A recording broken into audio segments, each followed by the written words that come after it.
Welcome back to Redefine Parenting with your host, Veenu Keller. We want to welcome you to Spanglish World Network and H.E.R Network on Zingo TV, channels 250 and 251. Zingo TV is a free app that can be downloaded on iOS and Android devices. While you download, make sure to rate and leave a comment. Zingo TV is also available on Google Chromecast, Amazon Fire and Fire Sticks, Roku and Roku Sticks, and all smart TVs 2016 and forward. Redefine Parenting is a revolutionary approach to nurturing our children. Veenu will bring you live experts, transformative insights, and a fresh perspective, all aimed at helping families worldwide truly understand their children. Together, let's give them a childhood they won't have to heal from. Hello, and welcome back to another episode of Redefine Parenting. I am so excited to have my guest this time because her and I actually got to meet in Africa. We were on a retreat together, and it was really beautiful to just share that space with another person who also is in the parenting coaching realm, as such as myself, and just to know that, you know, we can have different views and yet we're still after the same outcome, is like creating that peace, allowing parents to really bond with their kids and, you know, parent them the best way they can. So Nina, welcome to our show. Hi, Veenu. Thank you so much for having me. I'm really excited to be here. I love it. And Nina's actually coming all the way from Australia. So what's great about our show, it's worldwide, but hopefully people in Australia are going to be tuning in again tonight to hear her. So Nina, you're a certified conscious parenting coach and social worker. You know, we've heard that term for many, many years. Dr. Shefali created this book, Conscious Parenting. It's been around. People swear by it. You know, so for those that have never heard of it or have heard of it but do not know what conscious parenting is, what is conscious parenting really about? Like, what is it considered to be?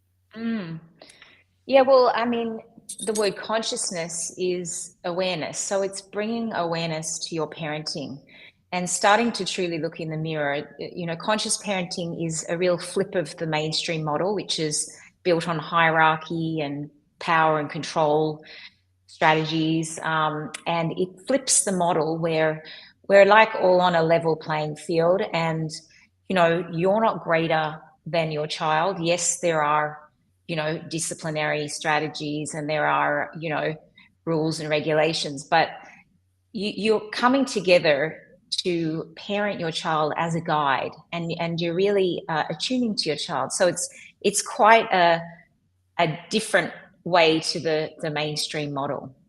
So I'm curious because it says if there's not a hierarchy, like even with like teachers are guides, right? Our teachers are just guides. There's still this hierarchy of they know more than I do. I need to listen to them. And, you know, we're still the student. We're there to learn. The teachers are there to teach. And so if we look at ourselves as that, because I do believe also, I believe that parents are here to guide, not to control. Yeah. How do parents really start to say, because, you know, nowadays kids are like, well, you're doing it, so I'm doing it. And the whole model of, well, I'm the parent, it's different, doesn't really work, because I really do feel like it's taken over where kids feel like you are my equal, you're my parent, but you're my equal, so I don't have to listen to you. So when things like that occur, you know, with rules and regulations, how do we really differentiate between, you know, I am the parent and I am older than you and I do have more experience, so I can see what's happening, versus, you know, getting into that power struggle where you're my equal, like, why should I listen to you? Yeah. So I think, you know, it's coming from the energy of, you know, that you're on the same, you know, you're a human being. You're here for a human experience. You're here for a journey. But in terms of, there is still that I am the parent. I have that experience. But in terms of when I say coming from a level playing field, it's attunement. It's coming to your child, not from your past, not from your patterns. It's meeting your child where they're at. So it's not to say that there aren't rules and regulations, because obviously we all live in society. There are structures, there are systems, and for things to run well, there has to be, you know, those rules and regulations and boundaries.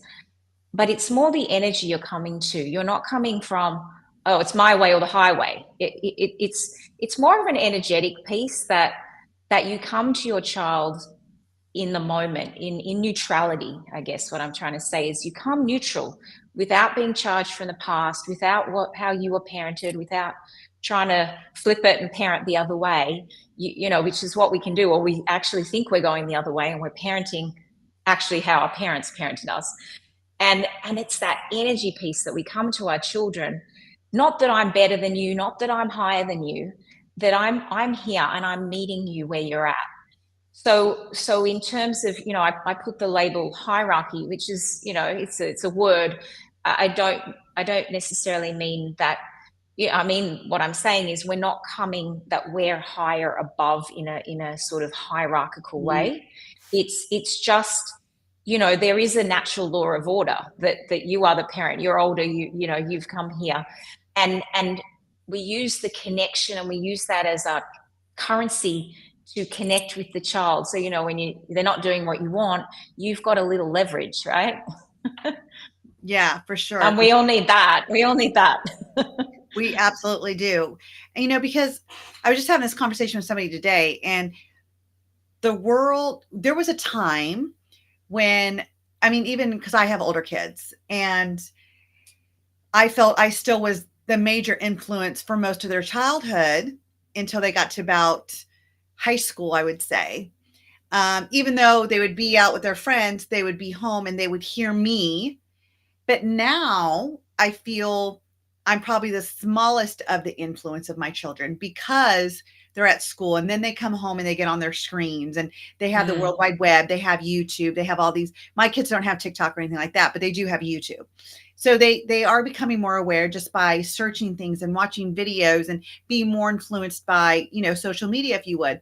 So we have lost the ability to influence as much as we have as the generations have gone on, you know. So I'm just curious, you know, how we continue when these children are getting such a download of information in such a small portion of their brain that's developed, and trying to navigate that. And I feel like that's where a lot of the conflict comes from. It's like with my clients are like, my mom just doesn't understand. Well, if she did understand, how would she show up differently for you? Well, she would hear me and it would be okay. So I said, oh, so you have to get a yes to see that your mom understood you. Is it possible she could have understood you and you still got a no? Well, no, because if she understood me, she would say yes. And so we could keep going back and forth, back and forth. And coming from that neutral, like I'm very neutral as a coach. And so I get it because I come very neutral to my clients, not that I'm the end all be all and you're going to listen to me, right? We definitely come with the preface that we're the guide. We're the guide on the side, trying to guide you through what choices you want to make and what results do you want to get. So I think there's just so much now. It's so difficult for parents because we're not the biggest influence in their life anymore. Yeah, and that's really hard, you know. It's a total flip from when we grew up, you know, and totally changed, you know. There's internet, there's devices, so it is a very different space to be parenting from, and it's new. We've never done this before, you know, and it's really, the parenting journey is about you. So conscious parenting. Now, I'm not saying you're not parenting your child and guiding your child, but the model is to start to look at what's going on inside of you and what are your triggers, and really turning the mirror on you. So when you have a challenge with your child, it's not about what's wrong with them, I need to fix them, I need to change them, I need to improve them. It's about what's actually going on inside of me, because whatever's inside of you that was triggered is already charged, so it's already in you. And then that's realizing that it's actually got nothing to do with your child. So in terms of that, that's a lot of the work with conscious parenting. But in terms of being an influence in your child, you know, there are so many ways that we can tap in and become really creative with you know, with our children, and finding those ways in. You know, like I'm always like, the car is the best place because really they can't go anywhere. You know, you've got the doors locked, they're not going anywhere. And playfulness is the language of childhood, no matter what. Even if your child's a teen, playfulness is that portal that actually everybody lets their guards down and everybody's like, in a different energy.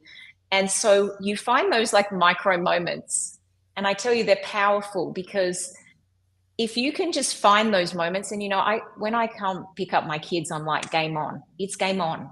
It's not for me to be on the phone, it's like, this is a moment. I got 10 minutes, what I'm going to create with it.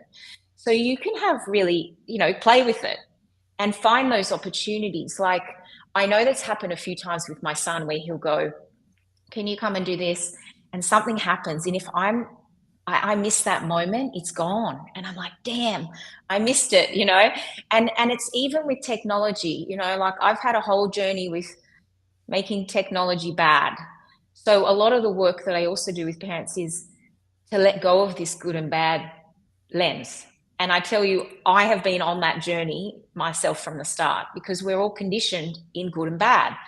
So my son, I had games, like I never played games. I mean, I can't even play them. I've tried, and I'm like totally uncoordinated with those game player things. And he laughs at me. But I'm now going into his world because it's fun for him. And the thing that I really got is, when I make it bad, I make him bad for doing it, because they love it. And they're growing up in this world of technology. So I'm not saying we don't hold boundaries, and, they can play these games all night long and not get sleep, and all their, what's good for them just drops down, and, they're not getting the right amount of sleep, and they're tired, and they're not going to school, and all this stuff. But it's holding a space for that, and a space for you. I still feel that we can be a part of an influence in our children's lives, even if they, like, oh, that's embarrassing, or that we're still engaging, and it's funny. And sometimes I play up to those things when they're like, oh, mom, you don't get it. And I kind of inject a bit more energy into it, because I know they're laughing at it, and I'm going to laugh with them too. So taking it not so seriously is really important. And you will see your child be drawn to you, especially what I notice is the boundaries. They actually draw to you, even though they don't want the no, they don't want it, they want the yes. It's a safety mechanism, and they feel held. And yeah, they're going to swear at you. And especially if they're a teenager, they're going to lock, slam the doors, swear. And it's not personal. This is the thing. And key point for conscious parenting, or any kind of parenting that it's not personal. We take it all personal. It's really not personal. It's, as you know, Veenu, it's structural. It's our patterns. It's our past. And once we can kind of look at that and shine the light on that, then we can shift the whole dynamic with our child. And it's really powerful. Yeah. I love that you brought up that good and the bad. Our mentor, William, he was on the show with me last year, I think, and we talked about the good and bad, from his training, and taking off the labels. Like, what makes something good or bad is the definition that we're giving it and what we're creating from it. And I love that you brought that up, because, me too, that's the learning curve for me, is that what they're doing is not good or bad. It just is. It's just a situation that's happening. And is it going to be right for them? Like playing video games all night is not going to be right, because of the fact that they're going to lack sleep. And if they lack sleep, their brain's not growing and functioning and doing what it needs to do at the capacity so they can be their best selves the next day. And so, like, one of the things that I do, because I don't know if conscious parenting takes things away from kids or whatnot, but what I have grown to know is that taking things away from kids does not work. That's the way I used to parent my older kids. And that's what's great, is that I have the results of parenting old school, of taking it away. You're grounded. You're not doing this, and shaming them for the mistake that they made. Now, I do take things away, but not as a punishment. Like, if they're not getting their schoolwork done, then and they're on their tablets or their computers playing games, I'm going to take the distraction away. But as soon as you're done, I'm going to give it right back. Like, I'm helping your brain that's not fully developed like mine, that can't see the longer term consequences for it, that needs that instant gratification. I'm going to help you, so you're not distracted and persuade against doing what you need to get done. And so you could create your own rituals and your own habits that will carry you on through adulthood. What I did notice though is that when my children are on their games, they also create a habit of tonality, yelling at the game, talking to their friends loud, and it spills over to reality on the way that they answer.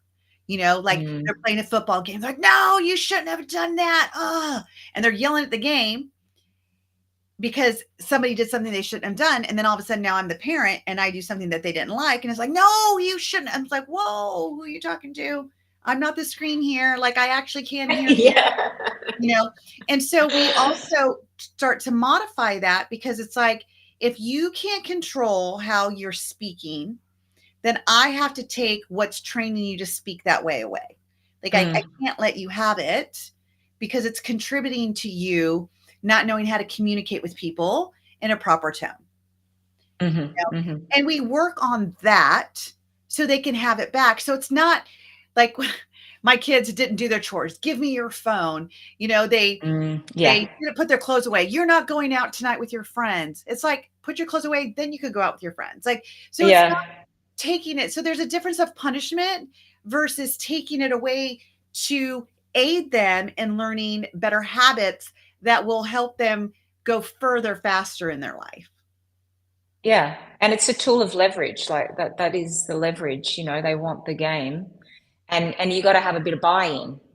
And I think, with my son, we have a certain amount of time and and if he goes over and, I've got dinner ready, say, well, then we have a discussion about that's not working. And if that behavior continues, then you're not old enough or mature enough to have that game time. I use the same language. I use it like, you're not mature enough, so we're not going to do it. So yeah, you've got that buy-in, that power. There are natural consequences in life. There are natural occurring consequences, and to it's reality. They go to school and there's going to be consequences there. It's not to say, like, conscious parenting is not about punishing per se. It is about natural consequences. There are boundaries. There are certain types of boundaries where they're soft or stone, and stone is set in stone. You have non-negotiables that cannot be crossed. They're non-negotiable, hitting, hurting. And then you have sand boundaries, which are more fluid, which you negotiate. And you have to discern. Like, there are times with my son, and he both my children, really, they're strong-willed and they don't like no. So with my son in particular, a no can set him off. And there are times for a no, because we live in a world where there is no. And, there's times I discern that could be a negotiable, and that is going to be a no. So it's really tapping in and attuning to yourself and your own intuition of what is required right now. And children aren't running the show. This is your house and what's acceptable, and you can control what's going on in your space.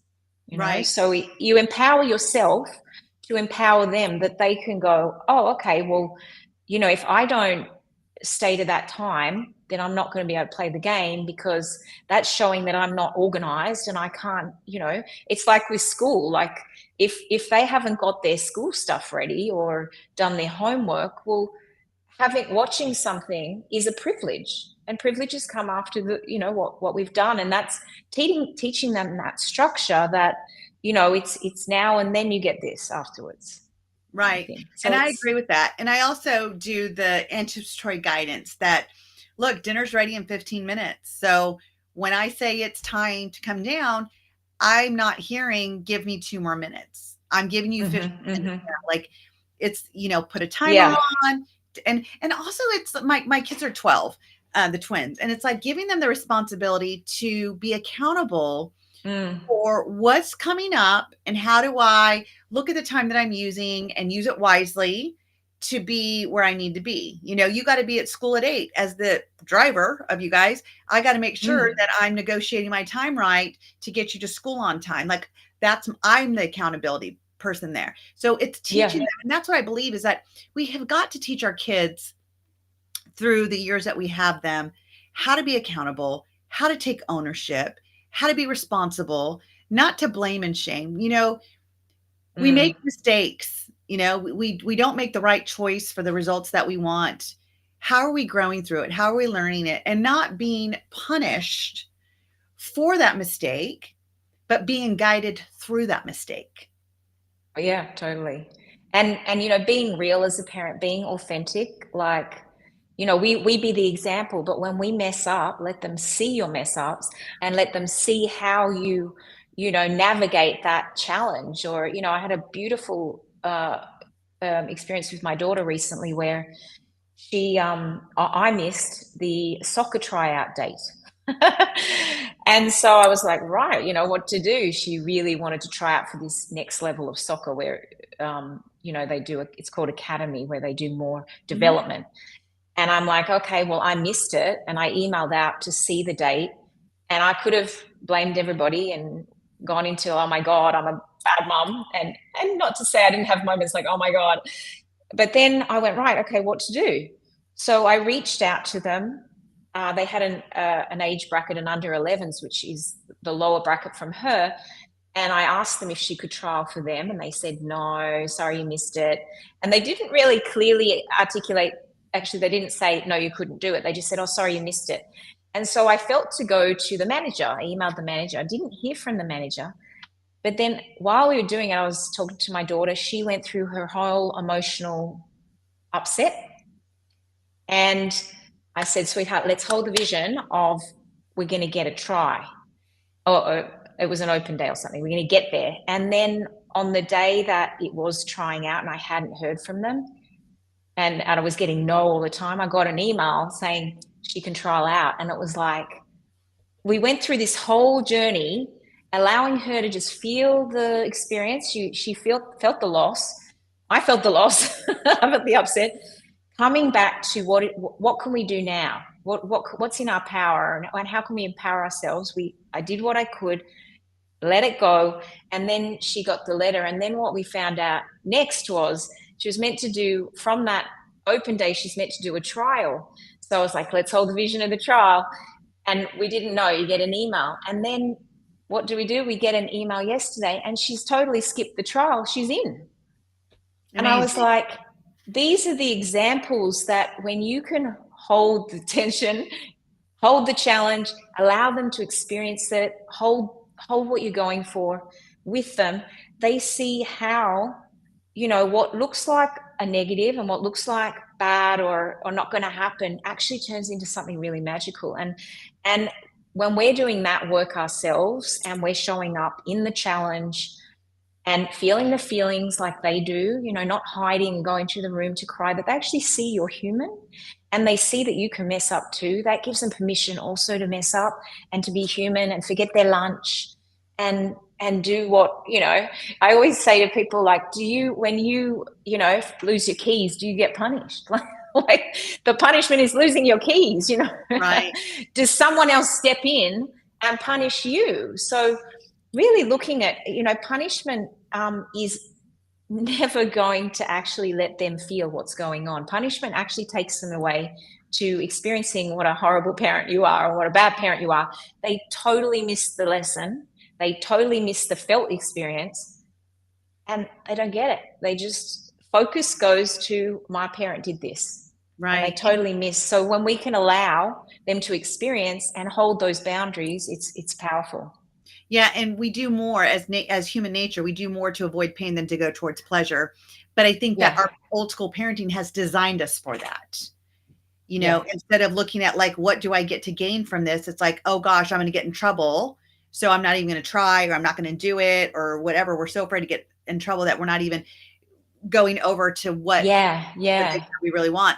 And I love that you brought that up, because here's a great example of our feelings are not our reality. Our feelings do not create our reality. Our feelings create our focus, but it doesn't create our reality. They're not even real. Like she went through all that, discomfort of thinking she's not getting in. You allowed her space to feel it. And then it was done. It's like, but what do you want? And I want to get in. And it's like, okay, well then we're going to hope for the best. Like we're going to see you getting in. And all of a sudden she didn't even have to try out and she's in, No, I know. Great example. And that's why I try to tell my kids too, is like, what would you love? I would love to make that goal. I'm like, well, then see yourself doing it. Like, what would that look like? What would that feel like? And don't let these bigger kids than you intimidate you, because just because they're taller doesn't mean that they're better than you. Doesn't mean they're faster than you. They may trip over their own shoelace and you may score the goal anyway. You don't know the how. It's what you visualize of what you really want, and holding the tension, that challenge, as you said, to getting it and pushing through that. I think it's beautiful that you is that. Yeah, it's so powerful, because even, with the trial, the open day that she did, because she was with younger kids, they were like all over, running around. And I'm like, okay. And she held back. But actually what I realized was, when you're a bit older and you play soccer, you're not in on every, you actually, that is quite a skill, which I didn't see it at first. So it was interesting. But yeah, it's so powerful to really be real with your kids, and this doesn't feel good, and this sucks, and this, and with a lot of the work with conscious parenting, it's not about creating this super child that is everything you weren't, that you wanted to be, that you injected all in, and you've got to be successful, and you've got to be, all these sort of, ways that we can go in. Happy child, happy. It's not about reaching a destination. It's this lived experience as a parent, and really, moment to moment, and they all add up. And the more we can be in that moment with our child and experience what they're going through and be an example, that's the work. It's not about looking forward and going, oh, I need to do this because they better be emotionally intelligent, because, that's what they say they have to be. If you're not doing it in the now, then you're missing the point. They don't just arrive at emotional intelligence. It's going through these shitty parts, the shit that we have to go through to get the gold. Right. Which you know about, Veenu. Yes, I do. Yes, I do. And I think that also, one of the most important things that you've said about conscious parenting is that allowing us not to parent through our own baggage, through our own wounds. And again, that's why I do the work. And I'm not a conscious parent, but it sounds like a lot of our philosophies are very much aligned. I've never even read the book. Like, this is literally the first conversation I'm ever having with somebody about conscious parenting. I've just heard the title. And that's why I was like, oh gosh, it's a friend of mine. Let's come in and discuss this. So I learned about it, but it sounds so aligned to like what I teach, because honestly, my whole idea of parenting came from letting go of labels, because we already feel, most of us parents, there's been one time, if not 1,000 times, where we felt we failed as a parent. And so when I tune into that, it's be the parent your child needs them to be in that moment. And I watched this because my older two boys that are 30 and 26, I parented them through low self-worth, low self-esteem, low self-acceptance, all of it. And I've watched the outcome of parenting through those wounds and fear of my kids developing that, and in turn giving it to them, right? Created it. Correct. Exactly. And what's great is that, being that I've been in the personal development for majority of their life, they have been attuned to going through the emotions and learning how to let go. But it's been a challenge for them. And that's why I'm all about giving kids a childhood they don't have to heal from. But it starts from you healing and knowing what served you as a child definitely served you. You definitely needed it to get through that. But does it serve you as an adult now? And if it doesn't, let it go and don't project it onto your kids. Heal those wounds. And I don't like the word trauma, because trauma has this kind of connotation that you're still in it, a situation. And, it's a situation that has happened, and it's created this belief around it, and it's created your behavior around that belief. And now it's time to evaluate, heal through it, get the gifts from it. Who are you now because that happened? Let it go and keep pursuing and go on to your children. I mean, I was with my best friend not too long ago. We were talking about how, in the 80s, well, even in the late 70s when we were riding our bikes to each other's house. We were 6, 7 years old riding our bikes to each other's house. There was no cell phone. It's like you called your parents as soon as you got to their house, so your parents knew you were okay. And we were riding our bikes to school. We would go in the park. And now it's like, if you don't have your phone, you're not going off the street. I need to know you're okay. And there's like a GPS on them and stuff. Yeah. And it's like, my kids tell me, like, you have scared us so much about kidnapping, but it's so much more. And I don't know if it's more prevalent or if it's just we're more aware of it because of the World Wide Web, because of what we hear and how people can find you and track you. We didn't have all that when we were growing up. No. And so when I watched, I was like, oh my gosh, I projected my fears onto my kids, which is a double-edged sword, I'm going to say. Like, it's great because now they're very conscious, but it's not so great because they're overconscious. They're like, oh, we can't go there because, and I'm like, it's not that bad. And how could you be aware? It's like really giving our kids the awareness. And I always tell parents, we are the guide on the side. Yeah. We're the guide on the side. We need to be, in reference to, and I love it, the Karate Kid, because I've done a lot of story branding workshops and stuff. And it's like, as a coach, we're the guide, the parents, the kids are the hero, And so I say that too. It's like, I want to be the guide. I don't need to be the hero. I want my kids to be the hero. I want them to be the Daniel-san and I'm the Mr. Miyagi, right? Being able to say, hey, go this way. And you realize that's where you're really headed. And I feel like everything that you're saying really holds true to that as well. Yeah, totally. Yeah. Well, yeah, I mean, it is a different world. And, with the awareness piece that's so key in any self-work or self-creative work or development work, if you don't see it, then you can't change it or shift it. So you have to be able to see what's going on and see the truth of it. And, I was thinking about truth the other week that, growing up, yes, truth was you want to be truthful, but it was very hard to be truthful because, there was punishments and that. So, truth, you want to be truthful, but for kids, sometimes it's hard to speak the truth because they're going to get in trouble. So you want to create this environment where sharing and speaking on their terms, for example, like I will go and shoot hoops with my son and we'll have a good chat. You've got to attune to the child. If they like playing handball or balls sports or kicking a soccer ball, go and have a chat while you do that. They love that. You're not only getting a buy-in, you can like no extra time, you're getting that chat and you're shooting hoops. So it's really important to really be attuned to your child and to connect with your child because the world is changing. They come home, and as I did the same, riding around the bikes, the street lights would come on, that was the time to go home. And they don't have that as much anymore.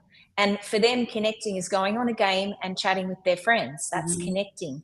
And we need to be able to get into their world a little bit more, move through our good and bad, what we deem bad, with boundaries, and realize this is a different space to grow up in. And listen to our child, listen with our heart, listen to the child before us, and kind of feel into what the energy of their message, what they're speaking, because often they'll say, you don't understand. And we know because we're just trying to control or tell them what the next thing they have to do or the next, where it's a challenge to be present in the moment. And myself included and clients, speak less talk. And it's hard to do, I tell you, especially when we want to, imply things so they're safe or they're this or they're that. And, speaking less is often a good strategy and a good tool to just be, and then they're going to really feel heard. And, my kids are not the children that like to be told, oh, I can see you're feeling da da da da da. No, they do not like that. So find what works for your child. For me, it's just being there. Sometimes it would be just putting my hand on their back. Sometimes I grab the dog and throw the dog in there so that they can, pat the dog. They got something to do. So find what works for your child, and each child will be different. And so it's a completely different world to be growing up with. And we need to attune to this new world and be able to hold them in it with the boundaries, with teaching them, because what I've come to learn with my son in particular, because he's the eldest, is if I just take it away and if I say, no, we can't have it, what is that teaching him? Right. Like, obviously it has to be age appropriate, but okay, my son doesn't have a phone yet and he's desperate for a phone at 14. He doesn't have one yet. He's got a laptop, which he probably carries around like a phone, hanging around with the laptop. But how am I teaching him, or how am I showing him, or how is he learning things, how to use the computer, what's safe, what's not. With the game, I allowed him to play the game, which I was totally no, we're not playing it. And because I had to come into his world and listen to him, I actually went and saw the game and thought, it's not as bad as what I thought. I just listened to everybody else telling me how bad it was. And I hadn't checked in and gone, oh, this is actually not so bad. If I checked in, then I would have known, but I was listening to the outside world. And so this is conscious parenting, is attuning to you and checking in with you, not just going, what's the latest thing to do, what I should be doing, what shoulds are all conditioning, really tuning to what is the right thing for me and my child.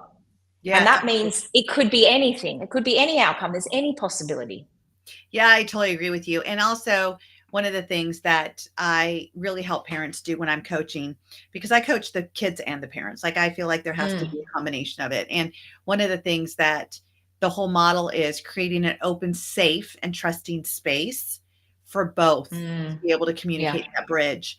And, today somebody was asking me a question, like, what is like the one thing that that most people don't even recognize? And I said, gosh, that's a tough question. I said, but off the top of my head is that as much as parents don't trust their kids don't trust their parents. They don't trust us. They don't trust that we're going to be present with them. They don't trust we're going to hear them and really understand what they're going through. They don't trust that we're going to follow through. They don't trust there's going to be consistency. And so again, checking in with yourself is, how are you demonstrating that to your children? And here's the funny thing about trust. I was telling this to a friend.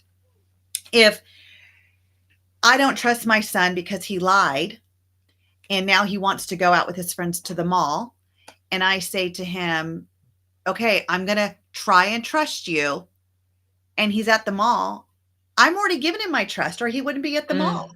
And one or two things are going to happen. Either he's going to come back and I'm going to find truth to everything he said, and it's going to build that trust. Or I'm going to find he lied, and it's going to decrease the trust and make it harder and make me question more, because there is no trying to trust. You either trust or not. Yeah. And it's the same thing with our kids. When they're trusting us, they either trust us or they don't. And I love what you said, Nina, about, first of all, understanding your kids from where they're at. And like I say, they're model of the world, and doing activities with them so you can get them to open up, because that's how you get rapport. Like, that's the thing that we forget as parents, is that we have to find rapport with our kids. Yeah. And like, my husband does not like video games. That's not his jam. It never has been. Maybe when he's little, he played here and there. I think I played more video games as a kid than he did. I love Nintendo. Me and my best friend will play all the time. But what he does is he will go and play with his son, even though he doesn't like it, just to connect with him. Yeah. And that is their thing. And he'll say, Dad, you want to come play Madden with me or whatever? And my husband will be like, I really don't, but I'm going to, like, I'm going to spend this time with you. And what I also love about my husband is he's honest. He says, I don't want to do it, but I want to let you know I want to do it with you. Yes. And because it gives the kid also space to be honest with us. Like, I get you don't want to do your chores. I know you rather be FaceTiming with your friends. Thank you for expressing that. So what do you need to do now so you can get to FaceTime with your friends? I need to do my chores. Great. So let's just get it all done, and then you can FaceTime with your friends. It's giving them that buy-in, like you and I were talking about in the beginning. Is One of the things that I do, I have this program, and it's like what I have in the program is also the family meeting plan, is having family meetings, getting your kids to help you outline what their boundaries are. That's how you get buy-in from your children.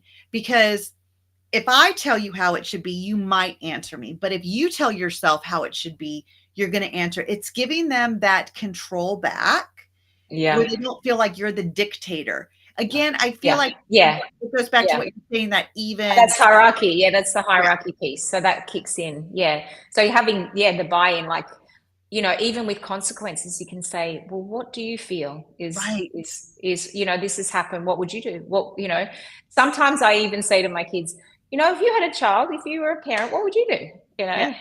So, and they have great ideas and things that you may not have thought about, and they're great and they work. And so it's so powerful. So there's many ways that you can, you know, connect with your child, connect where they're at. And it's just powerful. And, you know, I know we're tired as parents. I know there's a lot going on, but if you can just get your mind set around like 10 minutes, they don't need hours. Like maybe when they were little, maybe they're younger and you felt like you were playing a lot. 10 minutes, you know, like game on. I really get into that state and that energy that this is the moment. You know, I still lie down with my kids at bedtime because that is a time we chat, we have some great conversations, and they're just going to sleep into the, you know, theta brainwave, and so it all just sinks in. So I still do that, and I'm okay with that because that's a moment, you know, when we're busy and you've got sport going on at night, at evening time. I know I'm going to get that time chatting with them, and it's one of my favorite times. Yeah, that's my husband's. It's so funny. That's my husband's routine with them. They'll come and cuddle me in my bed for a few minutes, and then they'll go to their room, and my husband will go and cuddle them. And we love those moments, you know. And then for us, we at times turn on their I am statements. So as they're going to those beta waves, they're hearing the I am statements as they're going to sleep, and they have a timer that goes off, and they go off. And, you know, that's something that we've done with our children for years as well, to help encourage them to really know who they truly are, you know? Knowing that this is where my power lies, is within myself, not the chatter outside of this, you know, but really discovering that you get to create what you want. You really do. And we create it by the definitions we give things, and going back to the good or the bad. It is bad if you're defining it as bad. But what does bad mean? What does it mean if it's bad? That there's consequences? Well, if things are good, there's consequences. There's good consequences. You get they're called rewards. There's always a stimulus and a response. There's always a response to something, and you just have to decide what kind of response you want. Yeah, true. And even in the good, like, you know, something that's really bad also contains something good. Like it's the polarity. It's, you know, there's even in the challenge, you know, they're going to build resilience, you know, they're going to build these skills. When we swoop in and take these moments away from our child, we're doing them a disservice. You know, like I feel sometimes we've flipped from really, you know, kind of like ambivalent parenting where we kind of like just did our own thing, and children are, you know, under the table at dinner, and you know, we're not heard kind of thing, that kind of generation, to now where we can go into overdoing and we can go into saving our children. I think it's really important to realize that, you know, to see their greatness and see how powerful they are and allow them to be in their power, you know, like, and I've got so many moments where, you know, my son will message me from school saying he's not well, or he this and that. And I say, well, you need to go sick bay. Don't message me unless it's something, you know, the school will get to me because he's at school. I don't need all his messages all day long. If there's something really wrong with him, they'll call me. And so, you know, he wants me to pick him up, but I have to say, I can't pick you up. And it's hard when your child's needing something, right? We want to meet their needs, right? But this is where we have to go, okay, they forgot something. Well, then the consequence is the school will deal with it. We don't run and rescue them. And I think we kind of in a parenting culture where there's a little bit of that going on, and we need to check in and go, is this something that is beneficial, or is this rescuing, or am I actually taking away these lessons that my children need to build? And childhood's for building these moments and these challenges and these moving through adversity, or, you know, and seeing how great we are and then diving back into the challenge. These are where we really, really can nurture them and hold them, because once they're out into the world, it's different, right? And we want to have them this lived experience with them, so they have that blueprint of, oh, okay, well, this is what, you know, I can do, or these are the options. They've already lived it. It's already part of their muscle memory. It's part of their, you know, psyche, and they know, you know, they kind of have a knowing. They know what to do. So I think it's powerful. I love that your son does that. I literally got a text on Tuesday saying, or no, yeah, it was just, maybe it was Tuesday or Wednesday, saying, can you check us out early? And I'm like, why was my question? Why? And he says, I'm tired and my head hurts. And I said, no, stop texting me. And when he got home, I had a chat about that. I said, because, you know, when we went to school, there was no, I'm going to call I'm going to go to the office and say, hey, can you come pick me up? Like, you had to be in the nurse's office. Yeah. And you had to be running a temperature. Like, oh yeah, vomiting. Yes. And so it's funny, again, how times have changed. And I had to have a talk with them. I said, you know what? I can appreciate that you feel confident enough and advocate for yourself to come get you. And the answer is going to be no. If you're not feeling well, then you need to go to the office and they will call me. If you are tired, we need to come up with a different strategy, because your body is telling you it needs more sleep. So let's talk about what you're doing at night. And because something's going on where you're feeling the consequences for it during the day. Exactly. So yeah. I believe that we need to teach our kids to aid in their own rescue, and to not be the one that has to rescue them. It's like, you know, I coach a lot of teenagers, and one of the biggest things that I get from parents is that they can't handle my no's. And I said, how many no's did you give them growing up that you followed through on? Yeah. And they're like, oh, and they were like, oh my gosh, like I never even saw that pattern. I said, now they want to do bigger things, and you're not feeling safe for them to do it. And they're not listening to you because now they don't feel heard, because now they're getting no's. It's diving deep into that conversation. It's like having, and I know I used to get from my mom all the time, because I'm your mom. That was the answer I got. Yeah. And I realized that didn't teach me anything. What I wanted to learn was, okay, you said no. I could appreciate that. Why is it a no? So I learn, like, this is a no because of this. And then I won't even ask you, you know? Yeah. And so I really make a point to tell my kids, it's a no because. It's a no because. And it's a no now. And kind of like, but let me see what happens. This could be negotiable, right? It's like going like full circle back to what you said. Yeah. Making sure that your kids know when it's a negotiable or it's just a no period. Yes, being clear. They need clarity. If you're wishy-washy, that's a yes, you know. Absolutely. You've got to be very, very clear with them. And you know, they are resilient, and they, you know, once I give the boundary, my son stops messaging me. Yeah. So it's being really clear and holding those boundaries is so powerful, and what they need right now, because they're going to test the boundaries. They're going to push it. I mean, that's just the nature of children and parenting. And it's all good. It's all natural. When they push, good. That's good. Mm-hmm. You know, it's not easy. I don't say it's easy. So the time has gone by so quickly. We have another minute. So if you were going to leave our listeners with like a golden nugget, what would you say? And where could they find you if they wanted more information?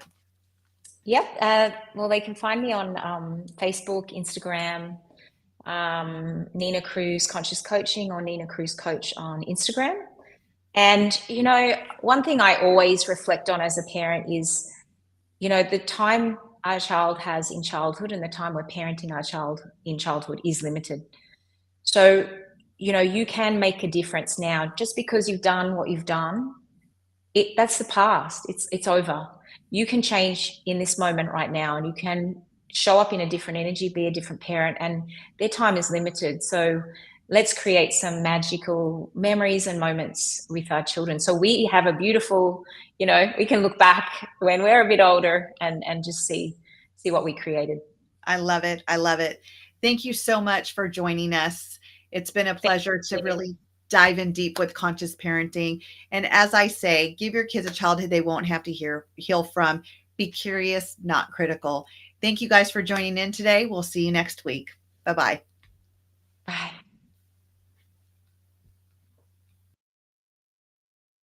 On another episode of Redefine Parenting with Veenu Keller. Follow her on Instagram at Veenu Inspires. To learn more about Veenu, as well as download her free ebook now, go to www.veenuinspires.com. This show can also be heard on Spanglish Radio Network. Please check out www.spanglishworld.ca for all your news and programming. Spanglish World. Watch it, hear it, read it, download